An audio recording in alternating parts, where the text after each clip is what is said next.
మాజీ సీఎం కేసీఆర్ తన Erravalli farm house లో పార్టీ ముఖ్య నేతలతో అత్యవసర భేటీ అయ్యారు. కాళేశ్వరం కమిషన్ నేడు రేపు ప్రభుత్వానికి నివేదిక సమర్పించిన నేపథ్యంలో ప్రభుత్వం స్పందన మేరకు అనుసరించాల్సిన ప్రతి వ్యూహాలపై కేసీఆర్ చర్చించేందుకు ఈ ఎమర్జెన్సీ భేటీ నిర్వహించినట్లు సమాచారం. అయితే ఈ భేటీలో కేసీఆర్ తో పాటు కేటీఆర్, హరీష్ రావు, జగదీష్ రెడ్డిలు పాల్గొన్నారు. Justice PC Ghosh commission Kaleshwaram project నిర్మాణంలో అవకతవకలపై సుదీర్ఘ విచారణ చేసి తుది నివేదికను సిద్ధం చేసింది. మరోవైపు ఈ సమావేశంలో ఎమ్మెల్యే మల్లన్న, ఎమ్మెల్సీ కవిత వివాదం చర్చించే అవకాశం ఉన్నట్లు తెలుస్తోంది. కాళేశ్వరం ప్రాజెక్టులో భాగమైన మేడిగడ్డ బ్యారేజ్ 2023 అక్టోబర్ 21న కుంగిన నేపథ్యంలో విచారణకు కాంగ్రెస్ ప్రభుత్వం 2024 మార్చి 14న పీసీ ఘోష్ కమిషన్ను ఏర్పాటు చేసింది. 115 మంది సాక్షులను విచారించి న్యాయ సవాళ్లకు నిలిచేలా తుది నివేదికను రూపొందించినట్లుగా తెలుస్తోంది. ఈ నెల 31న జస్టిస్ ఘోష్ నివేదిక రాష్ట్ర ప్రభుత్వానికి అందనుందని సమాచారం.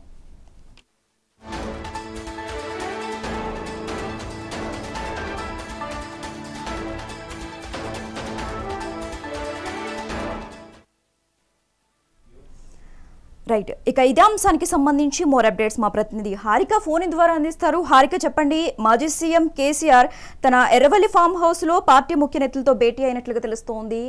అయితే ఈ భేటీలో ప్రధానంగా ఏ అంశాలను చర్చించే అవకాశం ఉంది? దీనికి సంబంధించి ఓవరాల్ గా డీటెయిల్స్ ఇవ్వండి. రైట్ సుశ్రేఖ, అంటే మాజీ సీఎం కేసీఆర్ గత కొన్ని సంవత్సరాలు ఎప్పుడైతే ఆయన పార్టీ ప్రభుత్వం నుంచి దిగిపోయిందో అప్పటి నుంచి ఆయన ఎర్రవల్లి ఫామ్ హౌస్ నుంచి వెళ్లే పార్టీ కార్యకలాపాలు నడుపుతున్నారని మనకు తెలిసిన విషయమే. అందులో ముఖ్యంగా ఇప్పుడు మరోసారి హరీష్ రావుతో పాటు జగదీశ్వర్ రెడ్డి కూడా వెళ్ళి మీటింగ్ జరపనున్నట్టు అయితే ఒక సమాచారం అయితే అందుతుంది. అందులో ఇప్పుడు justice PC Ghosh commission Kaleshwaram project నిర్మాణంపై అవకతవకలు అంటే చాలా స్కామ్ జరిగింది అని చెప్పేసి కాంగ్రెస్ ఆరోపించింది. దానికి సంబంధించే ప్రభుత్వానికి నివేదికలు అందించాల్సి ఉంది.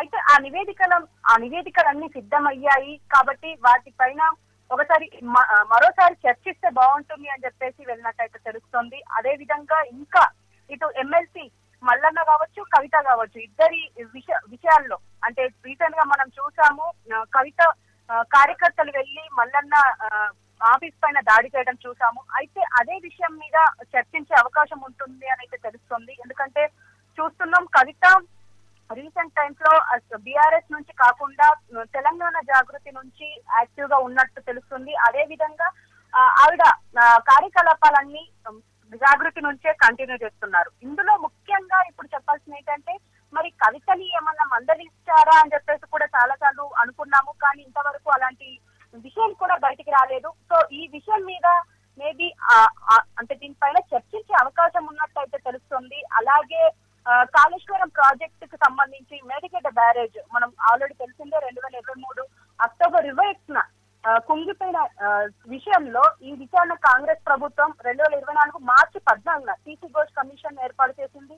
అయితే 115 మంది సాక్షులను విచారించే అవకాశం ఉంటుంది అని చెప్పేసి కూడా తెలుస్తుంది. అయితే మరి చూడాలి, అంటే 31 జస్టిస్ పీసీ ఘోష్ నివేదిక రాష్ట్ర ప్రభుత్వానికి అందనుందని తెలుస్తుంది.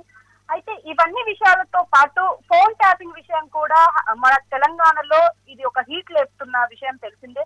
అయితే మరి దీనిపైన కూడా చర్చిస్తారు అన్నట్టుగా అయితే తెలుస్తుంది. ఎందుకంటే ఇప్పుడే రీసెంట్ గా చూసాము, పాడి కౌశిక్ రెడ్డి చేసిన వ్యాఖ్యలు, సీఎం రేవంత్ రెడ్డి మీద చేసిన వ్యాఖ్యలు దుమారం రేపాయి రాజకీయంగా.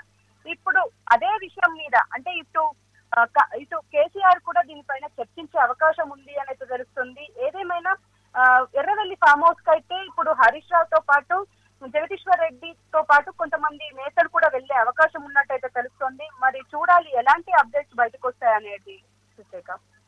Thanks for the updates Harika.